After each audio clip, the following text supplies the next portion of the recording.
এবার যে খবরের দিকে নজর রাখবো, মুখ্যমন্ত্রীর কাঁথের বাড়িতে জুন মালিয়া। শান্তিকুঞ্জে মেদিনীপুরের সাংসদ জুন মালিয়া, শিশির অধিকারীর সঙ্গে সাক্ষাৎ জুন মালিয়া। শান্তিকুঞ্জে মেদিনীপুরের সাংসদ, কথা বলবো। সুজিত ভৌমিক রয়েছেন সঙ্গে। সুজিত, শিশির অধিকারীর সঙ্গে জুন মালিয়া সাক্ষাৎ করতে গিয়েছেন, কি কথা বলতে গিয়েছেন, কি কারণ এখনো পর্যন্ত জানা যাচ্ছে? সৌজন্য সাক্ষাৎকার সামনে বলা হচ্ছে, কিন্তু ভেতরে তো জল্পনা থাকবেই। কারণ যেখানে মুখ্যমন্ত্রীর বাড়ি কাঁথি শহরে শান্তিকুঞ্জ, সেই শান্তিকুঞ্জে গিয়েছেন জুন মালিয়া। তিনি কিন্তু খাতায় কলমে তৃণমূলের সাংসদ, মেদিনীপুরের কেন্দ্রে তিনি গিয়েছেন এবং গিয়ে যেটা সূত্র মারফত জানা যাচ্ছে, তিনি কিন্তু শিশির অধিকারীর সঙ্গে তারই একেবারে সামনেই বসে কথা বলছেন এখন। এবং তিনি কথা বলছেন, সৌজন্য দেখাচ্ছেন, হয়তো প্রণাম করে তিনি হয়তো যেটা সামনের কথা এটা। কিন্তু রাজনৈতিক মহল যেটা মনে করছে যে বর্তমান একটা এমন সময়, যে সময় ভালো তৃণমূল, অন্য তৃণমূল বলা যায়, ঋতব্রত তৃণমূল, কালীগড় তৃণমূল, সেই সময় দেখা যাচ্ছে যে জুনের অবস্থানটা আগেই বোঝা গেছে। কারণ বারবার মুখ্যমন্ত্রীর সঙ্গে বৈঠক করেছেন দিল্লিতে, কিংবা তারই মধ্যে দেখা যাচ্ছে তার অবস্থান নিয়ে যে একটা লুকোচাপা ছিল না। এবং সেখানেই হঠাৎই আজকে দেখা গেল এখনো তিনি রয়েছেন শান্তিকুঞ্জের দোতলায়। শিশির অধিকারী যেখানে বসেন সেখানেই তিনি বসেছেন, শিশির বাবুর সঙ্গে তিনি কথা বলছেন। আসলে দীর্ঘদিনের বর্ষিয়ান সাংসদ হিসেবে প্রায় টানা 15 বছর ছিলেন শিশির অধিকারী, এবং এখন তার ছোট পুত্র দিল্লিতে যান সাংসদ হিসেবে। কিন্তু ছোট পুত্রের সঙ্গে যোগাযোগ ছিলই, কথা হয় দিল্লিতে, স্বাভাবিক। কিন্তু আজকে কাঁথিতে এলেন জুন মালিয়া, এবং কেন এলেন সেটা এখনই সামনে কিছু বলা হয়নি বা বলার প্রশ্ন আসেনি, কারণ তিনি উপরেই রয়েছেন। তিনি নামলে কথা বললে বোঝা যাবে। কিন্তু যেটা ওয়াকিবহাল মহল মনে করছে যে বর্তমান যে রাজনৈতিক পরিস্থিতি, সেখানে আরো দেখা যাচ্ছে যে তৃণমূল অর্থাৎ কালীঘাট তৃণমূলের সঙ্গে যে তার দূরত্ব বাড়ছে, সেই দূরত্বটা যেন আরো বাড়বে, এরকম একটা পরিস্থিতি দেখা যাচ্ছে। এখন দেখার বিষয় তার আজকের আশা নিয়ে সব পক্ষ, সব রাজনৈতিকের দলগুলি কি বলে এবং তিনি নিজে কি বলেন। এখনো তিনি কথা বলছেন শিশিরবাবুর সঙ্গে বসে, একবার মুখোমুখি বসেছেন, চেয়ারে বসে কথা বলছেন। বাড়িতে একটা সৌহার্দ্য, বাড়িতে এসে যেমন তার প্রণাম করার এগুলো রয়েছে, তেমন শান্তিকুঞ্জের যারা সদস্য তারা কিন্তু আপ্যায়নও করছেন, কারণ একজন সাংসদ এসেছেন। এবং জুন মালিয়ার সঙ্গে সবসময় অধিকারী পরিবারের সম্পর্ক ভালো আছে, এটা সবাই বলেন। এখন দেখার মেলা কি পরিস্থিতি জানায়। কাগজে কলমে কোটি কোটি টাকার প্রকল্প, কিন্তু বাস্তবে কিছুই নেই। বদলের বাংলায় আলো পড়তে বেরিয়ে এসেছে কঙ্কালসার ছবি। উত্তরবঙ্গের পর্যটনকে বিশ্বমানের করে তোলার প্রতিশ্রুতি দেওয়া হয়েছিল তৃণমূল জামানায়, কিন্তু ক্যাগ রিপোর্টে সম্পূর্ণ অন্য ছবি। রিপোর্টে দাবি, তৃণমূল জামানার চরম পরিকল্পনাহীনতার জেরে সরকারের কোটি কোটি টাকা জলে গিয়েছে। উত্তরবঙ্গ মানে পাহাড়, জল, জঙ্গল আর চা বাগান, কাঞ্চনজঙ্ঘার মোহময়ী রূপ, খরস্রোতা নদী, মেঘে ঢাকা হিমালয়, সব মিলিয়ে উত্তরবঙ্গ যেন প্রকৃতির নিজের হাতে আঁকা এক জীবন্ত ক্যানভাস। উত্তরবঙ্গকে কেন্দ্র করে পর্যটনের আসর, উত্তরবঙ্গের অর্থনীতির অন্যতম লাইফলাইন পর্যটন। অভিযোগ, সেখানেই গাফিলতি তৃণমূল জামানায়। উত্তরবঙ্গের পর্যটন নিয়ে গত 15 বছর ধরে নানা প্রচার চালিয়েছে বিগত তৃণমূল সরকার। ক্যাগ রিপোর্টে অভিযোগ, পরিকল্পনা হয়েছে, কোটি কোটি টাকা খরচ হয়েছে, কাজের কাজ কিছুই হয়নি। ক্যাগ রিপোর্টে উল্লেখ, কোটি টাকা খরচ করে টংলু, মালবাজার, বাতাবাড়িতে পরিকাঠামো তৈরি হয়েছে, কিন্তু এই পরিকাঠামো ব্যবহারযোগ্য নয়। রাজ্য জুড়ে 13টি লজ, হোটেল তৈরিতে 97 কোটি 64 লক্ষ খরচ। 97 কোটি 64 লক্ষ খরচ করলেও 3 স্টার হতে পারেনি এই সব পর্যটন কেন্দ্র।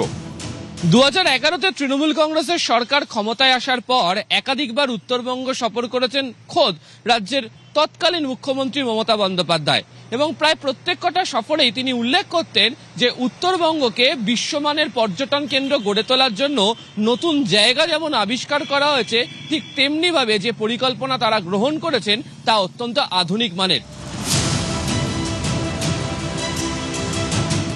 নিয়মের জাঁতাকলে আটকে দার্জিলিংয়ের টংলুর ইকো রিসর্ট। ক্যাগ রিপোর্টে অভিযোগ, টংলুতে জমির মালিকানা নিশ্চিত না করে ইকো রিসর্টের কাজ 2019-এ প্রায় 3,57 লক্ষ টাকায় ইকো রিসর্টের কাজ শুরু। 2 কোটি খরচের পর থমকে যায় প্রকল্প। যে জমিতে রিসর্ট তৈরি হচ্ছিল তার মালিকানাই ছিল না পর্যটন দপ্তরের কাছে। প্রচারের আড়ালে কি শুধুই সরকারি অর্থ অপচয়? সিএজি রিপোর্টে জলপাইগুড়ির মালবাজার টুরিস্ট লজ নিয়ে একের পর এক অস্বস্তিকর প্রশ্ন। মালবাজারের টুরিস্ট লজ সংস্কার ও সম্প্রসারণে 6,77 লক্ষ খরচ। ডেডলাইনের 28 মাস পর শেষ কাজ। ভুল নকশার কারণেই কাজ শেষে দেরি। একই ছবি ডুয়ার্সের বাতাবাড়িতেও। বাতাবাড়ির পর্যটন উন্নয়নে 3,82 লক্ষ খরচ। রেস্তোরাঁ, রান্নাঘর, কনফারেন্স, ব্যাংকোয়েট হল তৈরিতে টাকা খরচ। নতুন রেস্তোরাঁ, রান্নাঘর ব্যবহারই করা হয়নি। বিজ্ঞাপনের অভাবেই ফাঁকা বাতাবাড়ি।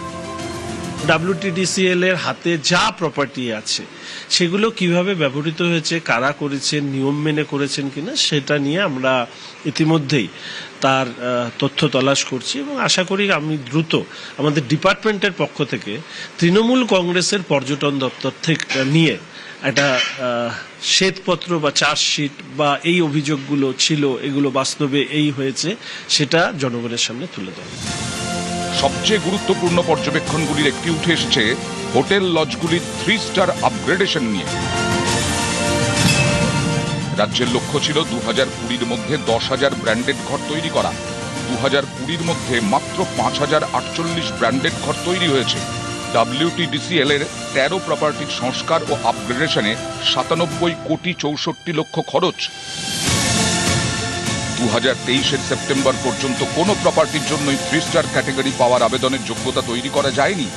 একাধিক জায়গায় ফায়ার সেফটি লাইসেন্স নেই। একাধিক জায়গায় নর্দমার জল শোধনের ব্যবস্থার কাজই করে না। বিশেষভাবে সক্ষম পর্যটকদের জন্য প্রয়োজনীয় সুবিধেও ছিল না।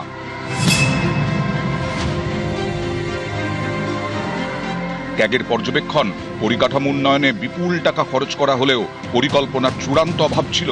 ক্যাগ রিপোর্টে অভিযোগ, প্রকল্প শুরুর আগে অনেক বিষয় যাচাই করাই হয়নি। এর ফলে কোথাও কোটি কোটি টাকা খরচের পর প্রকল্প অসম্পূর্ণ থেকে গেছে, যার প্রভাব পড়েছে রাজকোষে। কোটি কোটি টাকা খরচ হয়েছে কিন্তু সেখান থেকে রাজস্ব পায়নি রাজ্য, অর্থাৎ জলেই গেছে কোটি টাকা। আসলে পর্যটন দপ্তরের কাজ করবার কোনো সদিচ্ছা ছিল না। ভোরের আলো তার একটা বড় উদাহরণ। সারা রাজ্যে যে যে জায়গায় পর্যটন কেন্দ্র আছে, ট্যুরিস্ট লজ আছে, ট্যুরিস্ট ডেস্টিনেশন আছে, সেখানে ন্যূনতম পরিকাঠামো গড়ে তোলা হয়নি। পরিকাঠামো গড়ে তুলতে গেলে সরকারি স্তরে বিভিন্ন প্রক্রিয়ার মধ্যে দিয়ে যেতে হয়। এরা যেটা করেছে, এই প্রক্রিয়াকে কিভাবে বাইপাস করে অর্থ কাউকে পাইয়ে দেওয়া বা নিজেরা এই অর্থর একটা ভাগ পাওয়া, এটা দুর্ভাগ্যজনক। আমি আপনাদেরকে কথা দিচ্ছি, আগের যা হয়েছে সেটা তো প্রশাসনিকভাবে ব্যবস্থা নেওয়া হবে, কিন্তু আগামী 5 বছর পর্যটন পশ্চিমবঙ্গের অন্যতম লিড ডিপার্টমেন্ট হিসাবে সামনে আসবে। তৃণমূল কংগ্রেস ক্ষমতায় থাকাকালীন 2013 এবং 2017 দুবার পাহাড়ে বড় রকমের অশান্তির ঘটনা ঘটে এবং সেই অশান্তির ঘটনায় পাহাড়ের পর্যটন ব্যবসা অনেকটাই নষ্ট হয়ে গিয়েছিল। কিন্তু সিএজি রিপোর্ট বলছে যে সংক্রান্ত পর্যটন ব্যবসাকে এগিয়ে নিয়ে যাওয়ার জন্য যে ধরনের পরিকাঠামোর মানোন্নয়ন করা দরকার ছিল, সেই পরিকাঠামোর মানোন্নয়নই করে উঠতে পারা যায়নি। ফলে স্বাভাবিকভাবেই উত্তরবঙ্গের প্রতি মানুষের যে ভালোবাসা তা অনেকটাই নষ্ট হয়েছে। ক্যামেরা অসিত দাসের সাথে আবির ঘোষাল ও পার্থপ্রতিম সরকার, নিউজ 18 বাংলা।